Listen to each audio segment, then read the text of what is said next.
di dalam akan Tuhan dan serahkan pemberitaan ini ke dalam tangan Tuhan dalam nama Tuhan Yesus Kristus. Haleluya. Amin. Puji Tuhan. Silakan. Haleluya. Haleluya. Haleluya. Tuhan, kita bersyukur hari ini seberapa banyak kita yang bisa hadir. Tentu masih banyak teman-teman kita mungkin berhalangan, tapi kehadiran kita sesuatu yang luar biasa. Amin, Bapak Ibu. Makanya sudah semakin cukup, matikan saja itu. Saya ingin kita benar-benar benar-benar melihat dan memahami, ya. Karena untuk menyampaikan pesan Tuhan bisa lewat audio, bisa juga lewat video, apa namanya,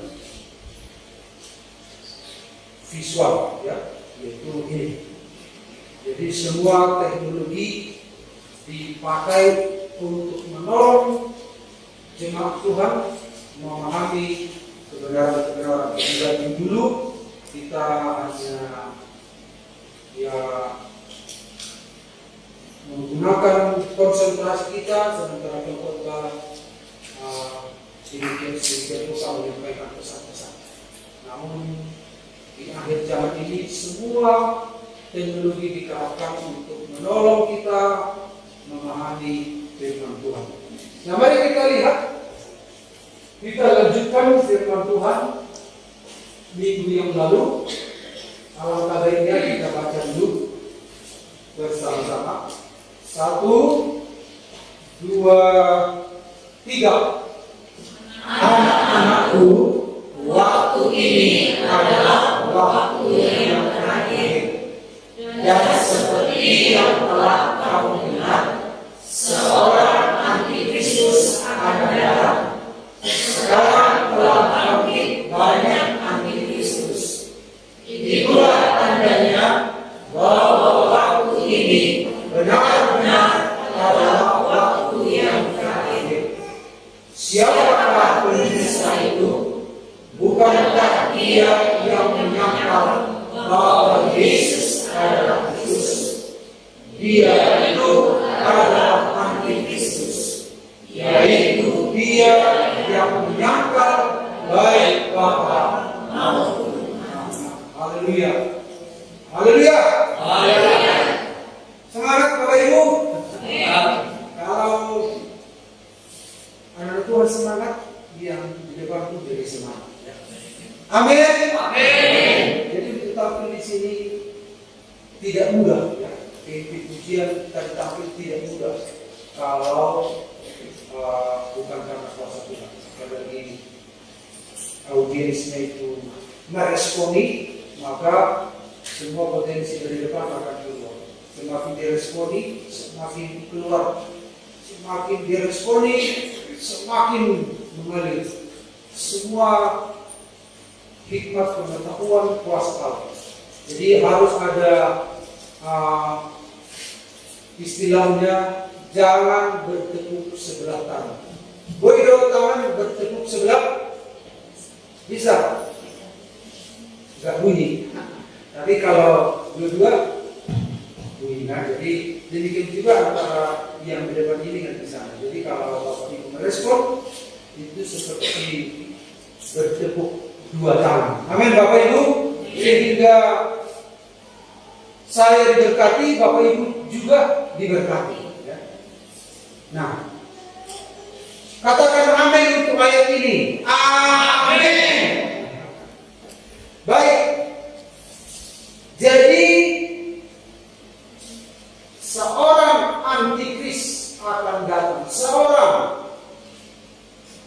Kemudian selanjutnya dikatakan, tetapi sekarang telah banyak antikris. Apa maksudnya? Seorang akan datang. Di satu sisi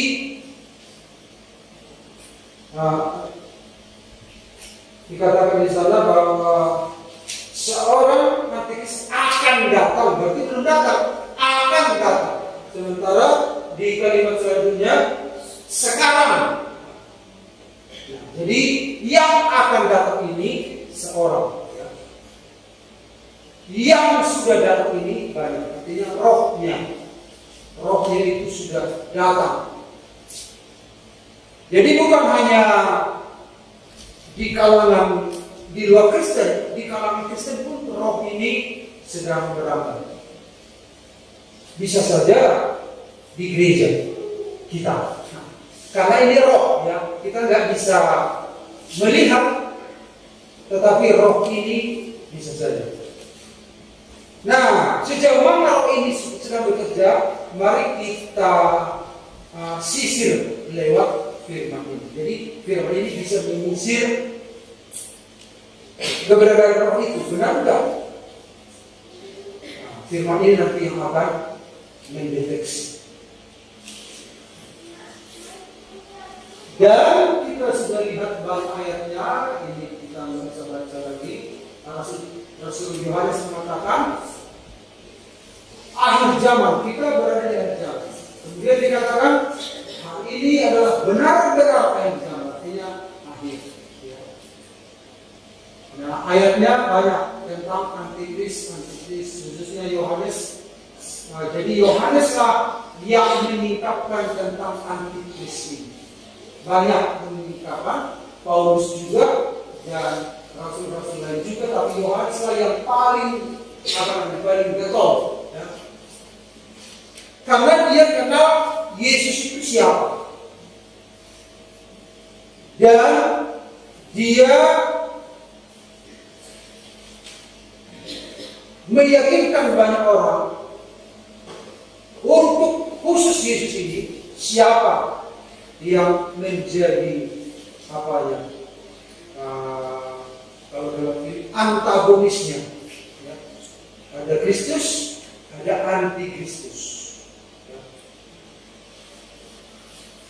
Jadi tema firman Tuhan minggu yang lalu adalah antikris. Sekarang mungkin sudah terlihat, ya, karena saya mengubah gambarnya supaya jelas dan lampu juga sudah dimatikan. Ya, sudah jelas dulu. Sudah jelas. Istilah antikristus ini juga sudah kita bahas. Antikristus terdiri dari dua kata, anti yaitu melawan, menentang, menggantikan. Kemudian Kristus atau Kristos itu artinya yang diurapi. Dalam bahasa Ibrani Mesias, yang diurapi. Dalam bahasa Yunani Kristos yang diurapi, Mesias yang diurapi, sama, ya. Jadi antikristus adalah seseorang yang melawan atau menentang. Nah, jadi dia melawan, menentang, dan tindakan yang lebih hebat lagi adalah menggantikan. Jadi dia memanipulasi. Makanya ada Kristus palsu, ada Mesias palsu. Ini sudah kita pahami di yang baru. Nah, sekarang kita melihat yang kedua. Karakteristik antikristus. Karakteristik artinya adalah kekhasan, sifat khas atau ciri khas antikristus. Khas, tahu khas? Ya, bukan khas yang di sana, ya. Khas, tahu yang di sana? Tulang kaki. Ini sifat khas antikristus. Ciri khasnya. Nah, kita sudah lihat minggu lalu. Rasul Paulus menunjukkan ciri khasnya, dia adalah manusia durhaka. Markus menuliskannya adalah pembinasa ini. Nah, sekarang kita lihat dari sisinya Yohanes. Jadi ciri khasnya itu kelihatan. Jadi kalau kita bicara tentang antikris, namanya pun anti, melawan. Misalnya kalau saudara hari-hari ini nggak percaya, saudara berdoa, Tuhan hanya jawaban doaku, akhirnya saudara percaya. Lalu saudara menceritakan tentang Kristus bisa menolong, lalu saudara bilang gitu. Buktinya nggak ada yang laku. Itu belum antikris. tetapi mungkin menuju ke sana kalau dibiarkan lama-lama. Itu hanya masalah kurang iman atau turun imannya, belum disebut antikris. Karena antikris itu kita lihat apa ciri khasnya nanti. Tapi kalau kita biarkan lama-lama begitu, rohnya itu akan turun, akan hinggap pada kita, dan pada akhirnya kita berkata, enggak, Yesus itu benar lagi. Jadi roh itu hinggap. Jadi walaupun kita Kristen, kalau kita anti atau melawan, itu lambat laun akan menjadi anti Kristus. Jadi awalnya mungkin belum, mula-mula tidak percaya, meragukan, dan seterusnya. Tapi kalau dibiarkan lama-lama menjadi anti.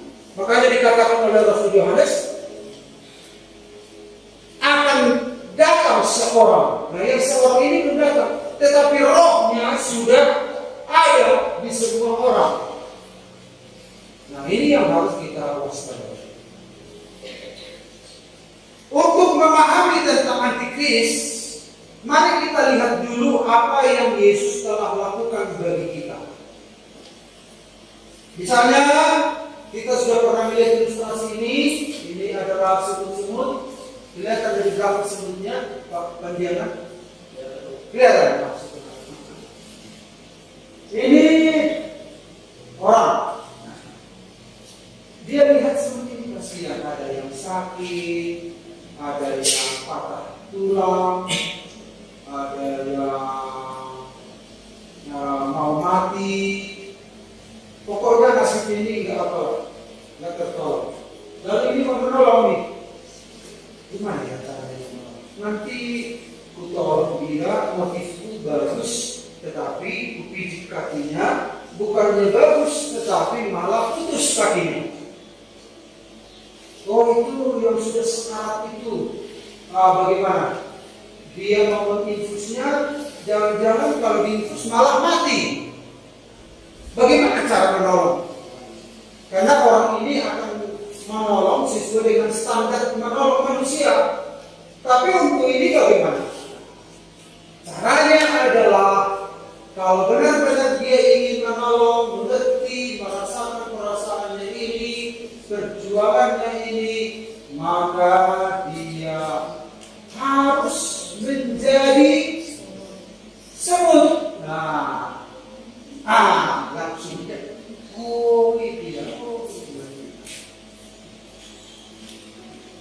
Demikian juga dengan. Jadi Bapak Ibu bayangkan, ini bebas kemana-mana, bisa berpikir, bisa berlari, bisa melompat, bisa menyanyi, segala hal banyak dilakukan. Nah, ketika dia menjadi semut, kemampuannya itu terbatas. Dia nggak bisa berlari seperti manusia, nggak bisa menyanyi, nggak bisa. Itu yang disebut dengan pengosongan diri. Dia terbatas. Ini harus bayar harga. Demikian juga dengan Allah. Ini adalah Allah kita. Manusia telah berbuat dosa. Bagaimana bisa menolong orang ini? Allah kita itu Allah Tritunggal, Allah Bapa, Anak, dan Roh Kudus. Ya. Ini tidak kelihatan karena ini ilustrasi, makanya saya buat kelihatan. Allah itu tidak kelihatan. Nah, kemudian karena begitu besar kasih Allah akan dunia ini, sehingga Ia mengaruniakan anaknya yang tunggal, Dia datang menjadi manusia. Allah yang serba bisa, Allah yang adalah roh yang tidak kelihatan, Sang Pencipta langit dan bumi, Dia bisa kemana-mana sesuka hatinya. Tetapi ketika menjadi manusia dia terbatas. Itu yang disebut Rasul Paulus dalam Filipi pasal 2, dia mengosongkan dirinya. Jadi ketika dia menjadi manusia, berarti dia masuk ke dalam keterbatasan. Kenapa? Karena manusia itu berdosa, tidak ada solusi lagi. Manusia telah berbuat dosa, telah kehilangan kemuliaan Allah, dan akibat dosa adalah kematian. Nah, ketika Allah jadi manusia, inilah yang ditentang oleh antikristus. Maka khusus Allah jadi manusia, diciptakanlah banyak cerita. Diubahlah cerita, diturunkanlah nilai Yesus itu. Tetapi dia tidak percaya bahwa Yesus itu Allah yang menjadi manusia, sang juru selamat. Yesus itu dianggap hanya sekedar teladan, tetapi bukan juru selamat, bukan Allah menjadi manusia. Dan agama-agama mempercayai. Bisa contoh lain lagi, saksi Yehova. Mereka mempercayai Yesus. Jadi sama percaya Yesus. Tetapi Yesus yang bagaimana yang mereka percayai? Yesus itu awalnya adalah malaikat Mikael yang berubah menjadi manusia. Kan berbeda.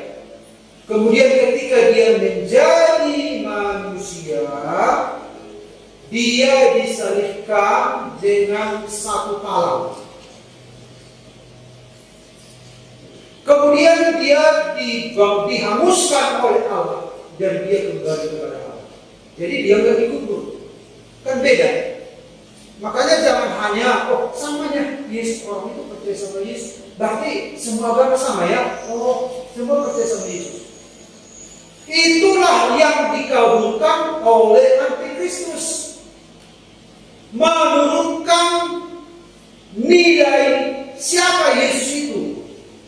Dan ada juga yang gereja besar sekarang di Indonesia, di mana ada kumpulan-kumpulan sekolah teologi itu banyak, ratusan. Sekarang dia disingkirkan karena ajarannya salah tentang Yesus. Mereka percaya pada Yesus, apa ajarannya salah? Dia mengatakan bahwa Yesus itu sama dengan Musa, manusia biasa, sama dengan Elia, sama dengan Yohanes Pembaptis. Tapi keunggulan Yesus adalah dari yang orang ini, Yesus itu manusia yang berhasil hidup sesuai dengan firman Allah. Jadi Allah menjadi manusia dipahami sebagai firman Allah masuk kepada Yesus yang adalah manusia biasa. Jadi Yesus itu hidup sesuai firman Tuhan, sehingga hidup Yesus itu meningkat kualitas hidupnya. Akhirnya dia bisa menjadi juru selamat, dan akhirnya dia bisa menjadi Tuhan. Kan beda.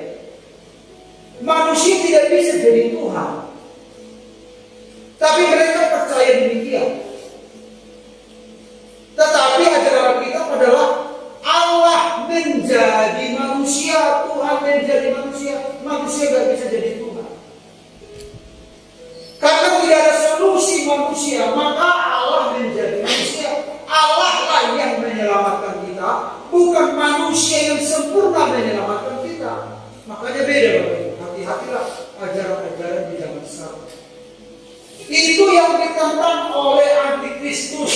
Makanya saudara-saudara, dalam Yohanes 1:18, tidak seorang pun yang pernah melihat Allah, tidak seorang pun, tetapi anak tunggal Allah yang ada di pangkuan Bapa, dialah yang menyatakannya. Kemudian Ibrani 1:3 dikatakan di sini, ia adalah cahaya kemuliaan Allah dan gambar wujud Allah, dan menopang segala yang ada dengan firman-Nya yang penuh kekuasaan. Dan setelah ia selesai mengadakan penyucian dosa, ia duduk di sebelah kanan yang Maha Besar di tempat yang tinggi.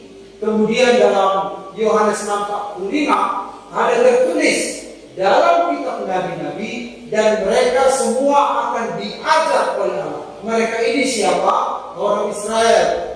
Dan setiap orang yang telah mendengar dan menerima pengajaran dari Bapa, ternyata orang Israel menerima pengajaran dari Bapa. Datang kepadaku. Hal itu tidak berarti bahwa ada orang yang telah melihat Bapa. Walaupun orang Israel telah diajar oleh Bapa, bukan berarti telah ada orang yang melihat Bapa. Karena Bapa itu adalah roh seperti angin. Roh itu seperti angin, tetapi roh itu bukanlah angin, tidak kelihatan. Nah, hanya Dia yang datang dari Allah, Dialah yang telah melihat Bapa. Jadi satu-satunya yang melihat Bapa itu yang adalah roh hanyalah Yesus Kristus. Yohanes 14:7. Sekiranya kamu mengenal Aku, pasti kamu juga mengenal Bapa-Ku. Sekarang ini kamu mengenal Dia dan kamu telah melihat Dia. Jadi satu-satunya cara mengenal Allah yang tidak kelihatan supaya kita tidak tersesat, satu-satunya cara adalah mengenal Yesus Kristus, karena Yesus Kristus adalah gambar Allah itu sendiri. Nah, gambar Allah itulah yang sedang diobok-obok oleh iblis. Supaya apa? Supaya manusia sebanyak mungkin masuk neraka. Akhirnya manusia menurunkan siapa Yesus itu. Iblis itu menurunkan kualitas tanda kealahan Yesus. Saudara tahu bahwa neraka itu diciptakan hanya untuk iblis. Yesus berkata di dalam Matius, di sana dikatakan, kesanalah iblis dilemparkan, karena untuk itulah neraka diciptakan. Tetapi manusia akan banyak masuk ke sana. Karena apa? Karena iblis ingin menipu manusia. Sebanyak mungkin manusia ditipu dengan cara apa? Dengan cara menggabungkan siapa sang juru selamat. Karena itu Bapak Ibu harus mengerti siapa juru selamat itu, yaitu Allah sendiri. Makanya kalau Bapak Ibu masih ingat, saya sudah memberikan gambaran kepada kita. Allah kita disebut dalam perjanjian lama YHWH, Yahweh, nama perjanjian. Tidak ada yang menyelamatkan manusia, tetapi YHWH itu datang ke dunia, disebut namanya Yesus. Yesus artinya apa? Yahweh yang menyelamatkan. Artinya sang penyelamat adalah Allah sendiri. Manusia tidak bisa menyelamatkan. Jadi manusia berusaha untuk menyingkirkan bahwa ada penyelamatan di dalam Yesus. Manusia berusaha mengaburkan jalan keluar yang diberikan oleh Allah. Yesus berkata, Akulah jalan dan kebenaran dan hidup. Tidak ada seorang pun yang sampai kepada Bapa kalau tidak melalui Aku. Antikristus mengaburkan. Bapak Ibu harus teliti apa yang Bapak Ibu pahami. Tidak hanya sekedar memuji Tuhan, tetapi pemahaman kita tentang Yesus Kristus itu harus benar. Jadi iblis ingin menghancurkan kebenaran inti ini dari dalam kehidupan orang-orang percaya. Kemudian Bapak Ibu, akhirnya kita menemukan apa ciri khas dari Antikristus 1 Yohanes 22 yang menyangkal Bapa dan Anak. Bapak Ibu lihat di YouTube, inilah yang sedang diperdebatkan sekarang. Yang tidak mengakui Yesus berasal dari Allah. tidak mengakui Yesus Kristus datang sebagai manusia. Inilah karakteristik antikristus. Mungkin hari ini kita tidak peduli dengan ajaran, karena kita sibuk dengan pergumulan hidup kita. Tetapi kita harus sadar itu juga salah satu triknya iblis untuk membuat kita terlena sibuk dengan masalah kita, sehingga fondasi kekristenan kita nggak kuat, dan akhirnya kita nanti akan dihancurkan. Hanya Yesus yang menyelamatkan kita. Siapakah Yesus itu? Dia adalah firman yang menjadi manusia. Dia bukan manusia jadi Tuhan, tetapi dia Tuhan menjadi manusia. Tetapi agama-agama di dunia ini mempercayai Tuhan Yesus, tetapi Yesus sebagai manusia yang menjadi Tuhan, dan itu tidak mungkin terjadi. Yesuslah yang menyelamatkan kita, tidak ada yang lain. Amin, Bapak Ibu. Ini harus kita pahami dengan benar. Aku datang dari Bapa, dan aku datang ke dalam dunia. Aku meninggalkan dunia pula dan pergi kepada Bapa.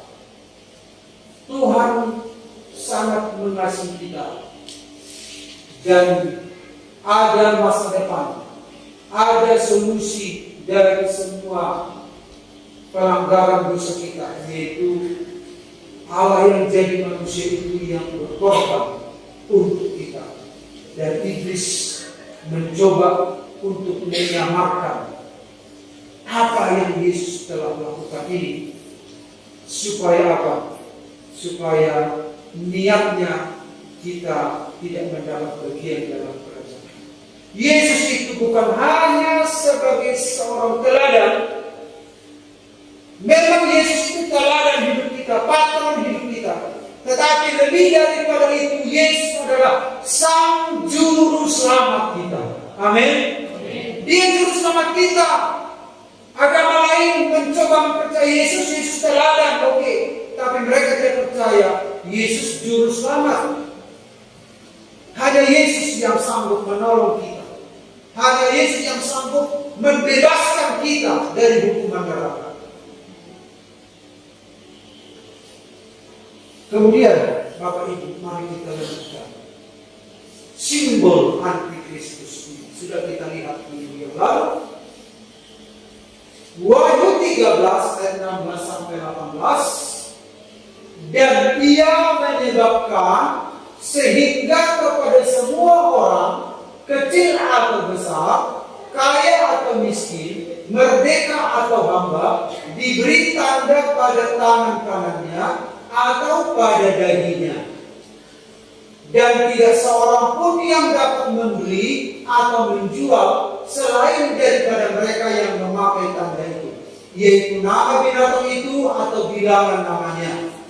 Yang penting di sini ialah hikmah.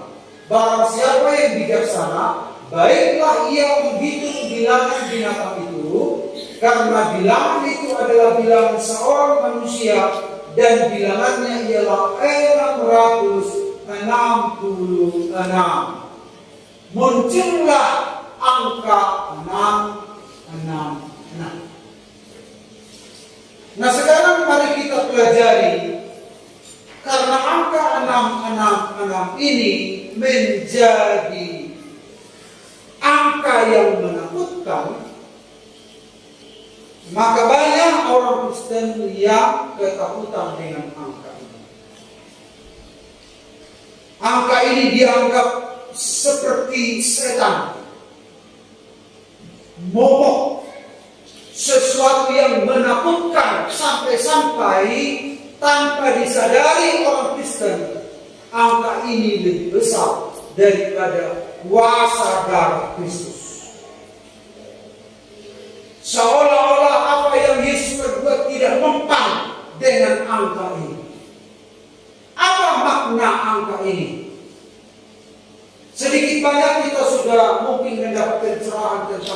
ini, mari kita ulas sedikit, lalu kita lanjutkan poin yang berikut, supaya Bapak Ibu tidak salah mengerti tentang ini. Ketika orang-orang Kristen dianiaya oleh Kaisar Nero, gereja mula-mula ada yang digantung, ada yang dikuliti, ada yang diperhadapkan dengan singa di dalam stadion. Jadi orang Kristen itu diadu dengan singa. Sementara semua rakyat menonton di stadion itu, kemudian semua orang Kristen ditaruh di bawah di lapangan, kemudian dibukalah pintu singa. Ketika kepala singa ini diserbu orang Kristen, dicabik-cabik, mereka tertawa begitu. Selain itu, orang Kristen dikuliti, dipenggal kepalanya, digantung, disiksa dan seterusnya. Betapa besar penderitaan orang Kristen pada waktu itu, dan pada akhirnya mereka menganggap apa yang dikatakan oleh Yohanes dalam Wahyu 13 tadi, berarti antikris yang dimaksud akan muncul seorang antikris, berarti Kaisar Nero inilah yang dimaksud. Karena apa? Karena mereka menghitung dari nama Kaisar Nero, dari menurut bahasa Ibrani, Neron Kaisar. Jadi setiap huruf Ibrani itu adalah berupa mewakili angka. Angka nun, ya, N, nun 50, res 200, angka wow, ya, 6, angka ini nun dia sama 50. Kaf yaitu 100, samet 60, res 200. Itulah asalnya nama Neron Kaisar. Dihitung angka ini 660.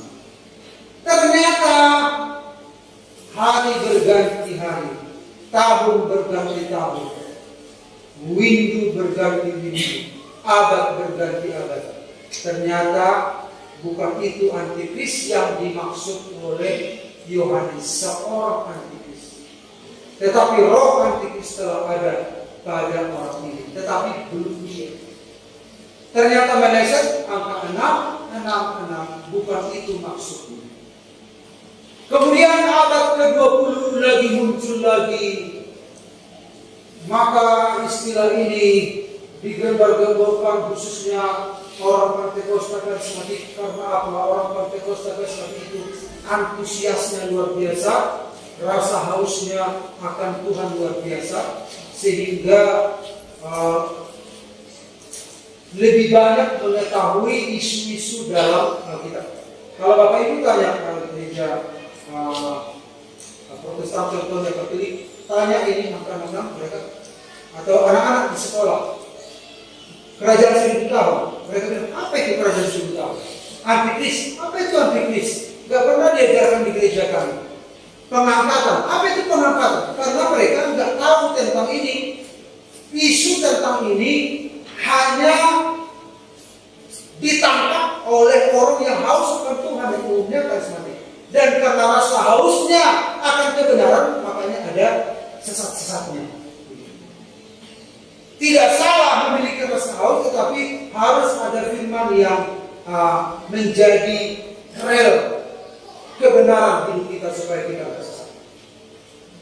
Di satu sisi banyak orang Kristen yang cuek tentang ini, padahal ini adalah masa depan dunia. Hari berganti hari ternyata bukan ini. Dan abad ke-20 muncullah komputer, dan gereja Pentakosta karismatik anti dengan komputer ini. Karena apa? Karena dari sini huruf C nomor 3 kali 6, 18, terus dikali-kali jumlahnya 60.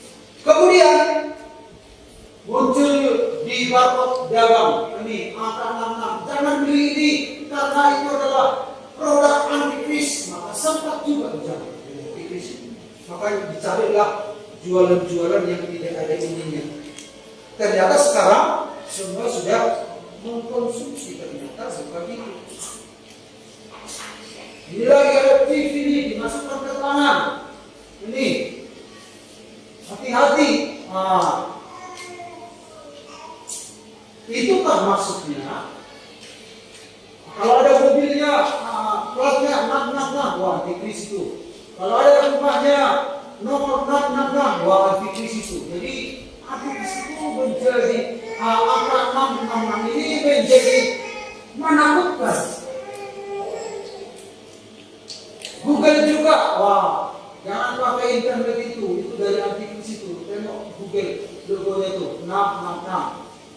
Jadi tengok Donald Trump itu dibikin begini, tengok angka 6 itu. Ya, kemudian ini paus angka 6 semua antikris. Itulah samping dengan angka 6 ini. Jadi menurut kerjanya. Nah, yang terakhir corona ini dari antikris ini. Itulah makanya 666. Sampai gak mau dia apa dia? Di-scan. Tengoklah kan. Ke bandara tuh, akhirnya dia nggak mau naik pesawat. Dia naik LS. Padahal dia punya uang. Kenapa nggak naik pesawat? Antikris itu. Dia naik LS. Berapa hari ke Jakarta naik LS? 3 hari 2. Lebih bagus dia menderita di LS daripada kena antikris ini. Ada juga pendeta, minggu yang lalu sudah saya kasih tahu, tinggalkan pelayanan, tinggalkan jemaat, dia suami istri pergi, takut dengan scan ini. Kenapa begitu Pak Pendeta saya? Waktu itu saya pas ketua bilang, berkuranglah pendeta satu di Toba. Kenapa begitu pemahamanmu? Enggak antikris itu. Ternyata dia punya komunitas persekutuan doa membahas tentang antikris ini, tapi salah. Karena di desanya itu, desa mewajibkan semua penduduk yang ada di desa itu wajib divaksin. Dia nggak mau divaksin, itu antikris. Lalu saya bilang, kami mau divaksin, berarti kami mau kemana nanti? Hanya kalian yang lolos ya, saya bilang. Enggak, antikristus itu katanya. Akhirnya dia pergi pulang dan tak pulang. Tapi ada juga mungkin jemaat begitu. Ada jemaat begitu di sini yang punya pemahaman begitu. Karena takutnya, ternyata bukan itu maksudnya. Bukan itu maksudnya ya. Nah, apa makna dari angka 6? Tadi kita sudah lihat Kaisar Neron dalam bahasa Ibrani 6. Tapi kalau di dalam bahasa Yunani, Kaisar Neron itu bukannya 616 malah. Jadi angka ini jangan menjadi menakutkan bagi kita. Apa maknanya? Mari kita lihat. Jadi apa yang ditulis dalam kitab Wahyu berkaitan dengan apa yang ditulis dalam kitab Keluaran. Kita baca, hal itu bagimu harus menjadi tanda pada tanganmu dan menjadi peringatan di darimu, supaya hukum Tuhan ada di bibirmu. Nah, jadi saudara-saudara, orang Israel yang bebas dari Mesir menuju ke tanah-tanah diberi tanda hukum. Hukum Tuhan itu ditaruh di sini dan ditaruh di sini. Jadi penanda pembebasan dari Mesir menuju Kanaan itu, penandanya adalah itu. Kemudian, sebab dengan tangan Tuhan yang kuat, sebab dengan tangan yang kuat Tuhan telah membawa keluar dari Mesir, hal itu harus menjadi tanda pada tanganmu dan menjadi lambang di dahimu. Sebab dengan kekuatan tangannya Tuhan membawa kita keluar dari Mesir. Jadi ada tanda orang Israel. Seperti orang Israel keluar dari Mesir menuju tanah perjanjian, demikian juga Yesus menyelamatkan kita dari dunia ini masuk ke dalam tanah perjanjian, yaitu kerajaan Allah. Musa membebaskan Israel dari tanah Mesir menuju tanah Kanaan. Yesus Kristus membebaskan kita dari dunia ini masuk ke tanah perjanjian, yaitu Yerusalem baru. Sebagai penanda orang Israel adalah ada hukum-hukum Tuhan yang diikat di tangannya dan di dahi.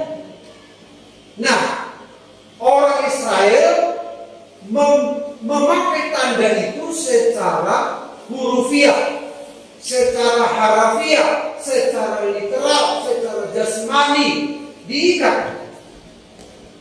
Tetapi bagi kita apa arti tanda itu? Tanda bahwa kita telah diselamatkan oleh Yesus dari dunia ke tanah perjanjian, yaitu Yerusalem baru. Ada juga tandanya. Tentu tidak mungkin kita ikat di sendal kita. Tidak mungkin kita ikat di sini. Tanda itulah yang membedakan kita dengan orang lain, bukan enam. Apa artinya enam ini? Nanti kita lihat. Angka 6 itu angka binatang. Binatang diciptakan hari ke-6 dan manusia. Seorang manusia itu disebut binatang. Berarti karakternya itu seperti. Jadi tanda itu, mari kita bandingkan antara Ulangan 6 dan 8. Nah, di mana-mana akan ada ajaran ini, Bapak Ibu, supaya tahu ajaran yang diajarkan gereja kita itu bagaimana. Jadi isu, kalau Bapak Ibu dengar isu antikris, sedikit banyak pikirannya ke enam-enam, supaya Bapak Ibu bisa mengerti, jangan terjebak dengan apa yang dialami Kristen mula-mula itu. Ternyata meleset. Ternyata bukan itu maknanya. Dalam Ulangan dikatakan, haruslah juga engkau mengikatkannya sebagai tanda pada tanganmu, dan haruslah itu menjadi lambang di dahimu. Dalam kitab Wahyu dikatakan, dan ia menyebabkan sehingga kepada semua orang kecil atau besar, kaya atau miskin, merdeka atau hamba, diberi tanda pada tangan kanannya atau pada dahinya. Baik orang Israel, kegunaan tanda itu sebagai penanda menjadi orang diselamatkan dari Mesir ke tanah Kanaan. Sementara Antikristus juga menggunakan tanda itu di dahi dan di tangan sama-sama. Kalau begitu apa artinya? Jadi yang di kepala itu berbicara yang kita pikirkan, yang kita imani. Sementara yang di tangan itu artinya yang dilakukan. Kalau benar angka 6 itu ada di sini dan di sini, bisa saja kita tipu di Antikristus itu. Kita bodoh-bodohi dia. Padahal kita seorang anak Tuhan. Supaya kita nggak disiksa, kita tipu-tipu dia buat. Bukan demikian. Tetapi tanda yang dimaksud adalah apa yang ada di pikiran kita itu seirama dengan apa yang kita lakukan.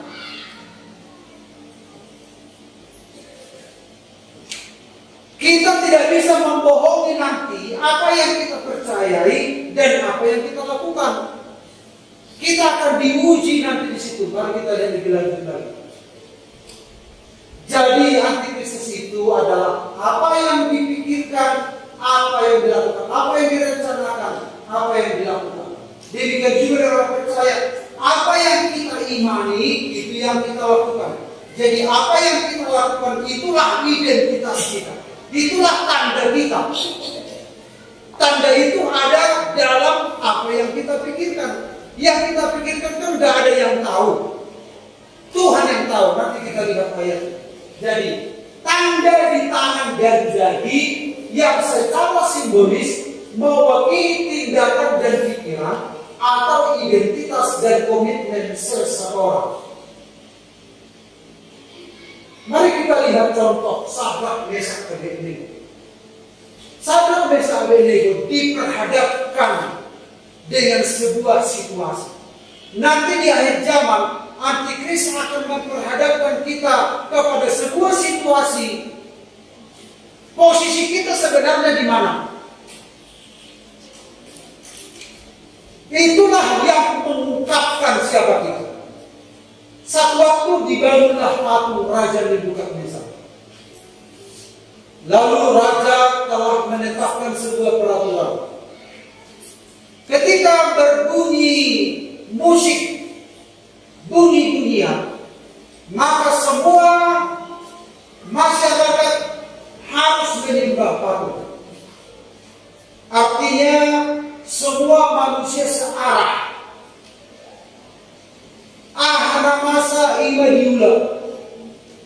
Bagaimana dengan kita? Maka ketika itu terjadi, mari kita lihat ini.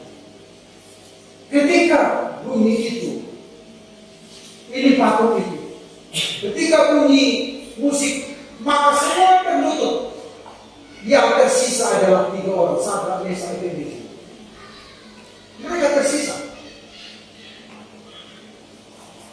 Mereka menyembah, semua menyembah, tetapi terlihat berbeda yang 3 ini. Sadrak, Mesak, Abednego. Sekarang ini kita masih sama di dunia ini. Ada satu masa kita diperhadapkan di mana kita harus mengambil sebuah keputusan, menunjukkan siapa kita, menunjukkan tanda kita. Kita ini milik siapa sebenarnya? Karena itu setiap hari kita harus belajar mengambil keputusan-keputusan.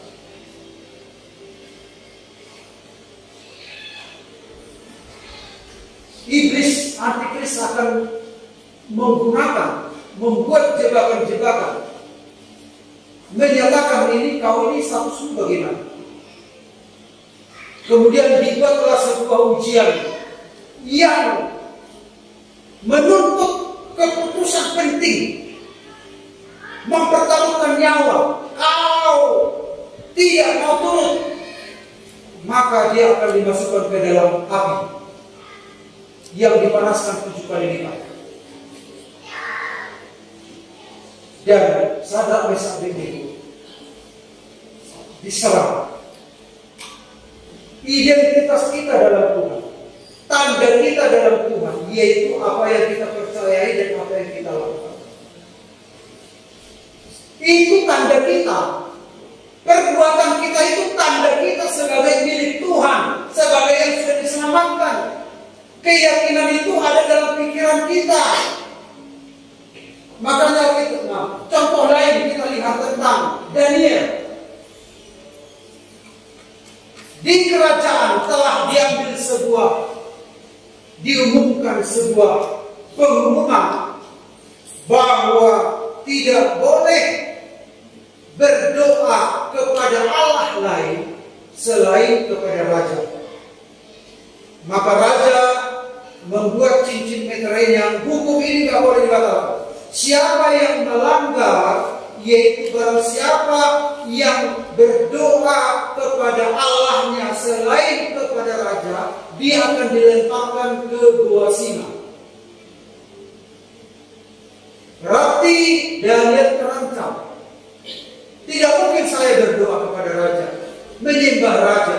Tidak mungkin, itu menyalahi hukum Tuhan. Maka apa yang terjadi? Seperti kebiasaan dia berdoa 3 kali sehari, membuka jendelanya karena kiblatnya adalah di Yerusalem, karena mereka itu dulu dibuang ke Babel. Daniel berdoa, ternyata telah ada yang memata-matai. Dan resikonya apa? Daniel masuk ke gua singa. Lambat atau cepat kita harus menunjukkan siapa kita. Itulah identitas kita. Itulah tanda kita bahwa kita adalah anak Tuhan. Amin. Bukan sekedar angka-angka itu. Tapi sebagian orang mengambil jalan pintas, cari aman, seperti bunglon, supaya aman, supaya tidak ditolak. Dia menggabungkan identitasnya. Dia tidak menunjukkan dia seorang anak Tuhan atau enggak. Supaya apa? Supaya aku diterima. Karena kalau aku menunjukkan siapa diriku, ingatlah Sadrak, Mesak, Abednego dan Daniel, mereka menjadi sasaran dari siksaan. Makanya nanti gereja Tuhan akan mengalami sasaran dari kuasa antikris. Makanya ada tribulation, aniaya, kesengsaraan besar yang belum pernah terjadi sebelum dunia dijadikan. Belum pernah terjadi penderitaan yang sehebat ini. Gereja Tuhan akan menghadapi itu nanti. Tapi seperti Sadrak, Mesak, Abednego, Daniel dilindungi oleh Tuhan di dalam aniaya. Tapi banyak anak Tuhan sekarang cari aman, penyamaran tingkat tinggi. Yang penting udahlah, kalau Tuhan belakangan itu, yang penting aku bisa menyamar. Gak jelas identitasnya. Gak jelas. Kita ini harus jelas kalau kita anak Tuhan. Tindakan kita harus sesuai dengan apa yang kita imani. Amin Bapak Ibu. Kalau yang kita imani adalah apa, maka tindakan kita itu, kan iman itu kan kita sudah pernah belajar. Iman itu dua unsur. Unsur pertama adalah iman adalah dasar. Yang kedua, iman adalah bukti. Dasar itu gak kelihatan seperti pohon. Bijinya itu akarnya gak kelihatan di tanah. Buktinya yang kelihatan. Kalau di dalam Alkitab dikatakan, tetapi dasar yang diletakkan Allah itu teguh, dan meterainya ialah Tuhan mengenal siapa Tuhan. Jadi ada dua tanda, ada dua meterai seperti di daging dan di tanah. Meterai yang pertama itu tidak kelihatan, Tuhan mengenal siapa kepunyaannya. Tetapi meterai yang kedua adalah kelihatan, yaitu tindakan, tingkah laku.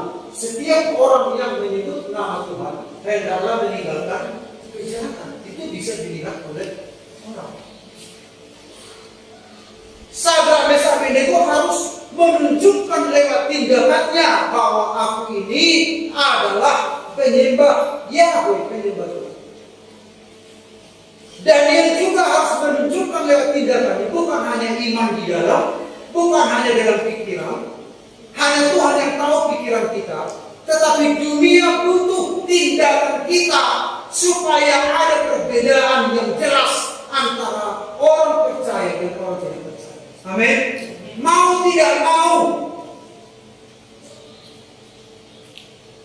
gak ada yang bisa bilang gula personal gak penting ibadah Tuhan itu aku.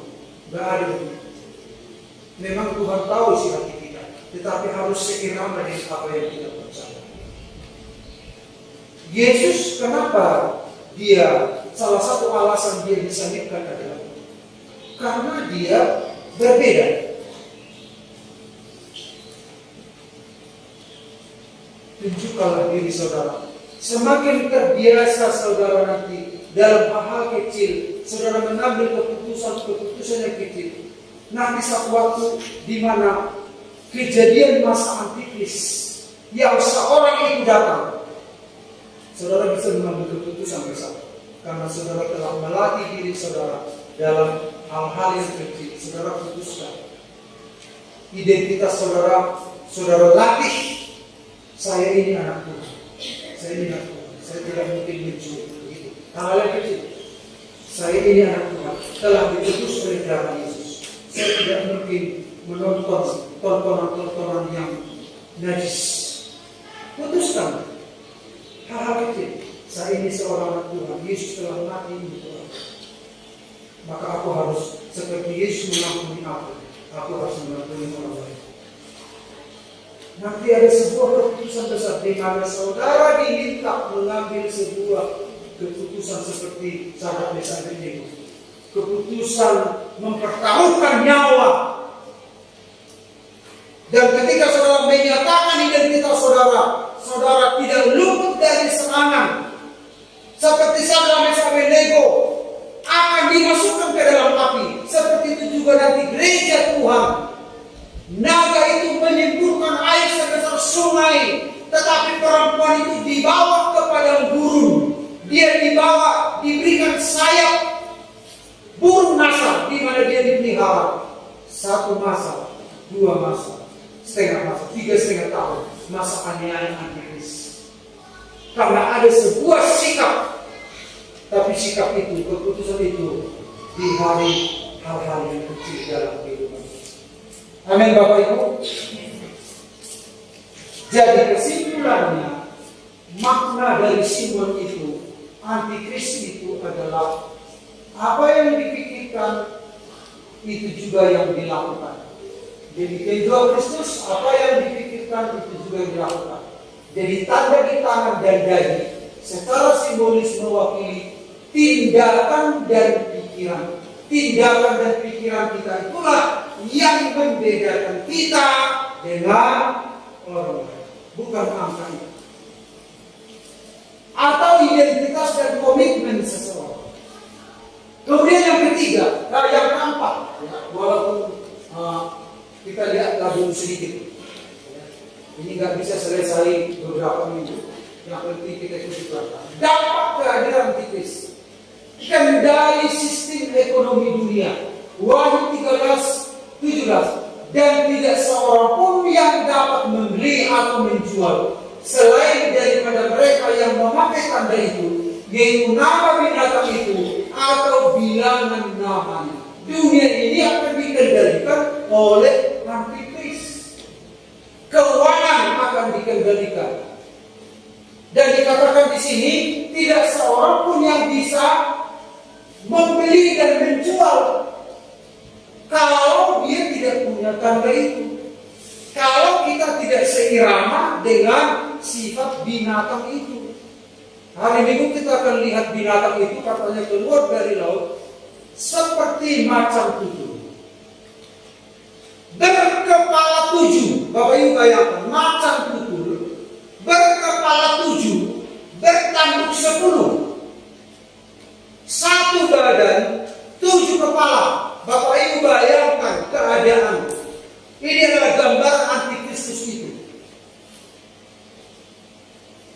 Dia akan menguasai dunia. Tetapi anak-anak Tuhan akan dilindungi oleh Tuhan, dijaga oleh Tuhan. Seperti Daniel, sahabat Mesa Abednego, dilindungi oleh Tuhan. Kita harus menunjukkan siapa. Mungkin kita lemah, kita nggak berdaya, tapi di dalam batin saudara sehari-hari, saudara punya tekad, Tuhan, aku mau hidup seperti Engkau. Tindakan-tindakan kecil sesuai dengan kehendak Tuhan. Nanti di hari akan datang, kita akan bisa mengambil keputusan tindakan besar. Itu akan mempertaruhkan nyawa kita, harga diri kita. Kita akan menjadi sasaran dari ular itu. Tetapi kita akan dilindungi oleh Tuhan. Perlindungan Tuhan itu bagaikan kubah yang melindungi kita. Atmosfer surga akan melindungi kita. Di masa antikris, sebelum Yesus datang, dan orang-orang inilah yang akan mengalami pengangkatan. Haleluya. Amin. Ikutilah pelan-pelan ini. Saya tidak mungkin menyampaikan dengan tuntas dalam satu ibadah, tetapi kita ikuti pelan-pelan. Tuhan memberkati sampai di situ. Hari Minggu kita lanjutkan.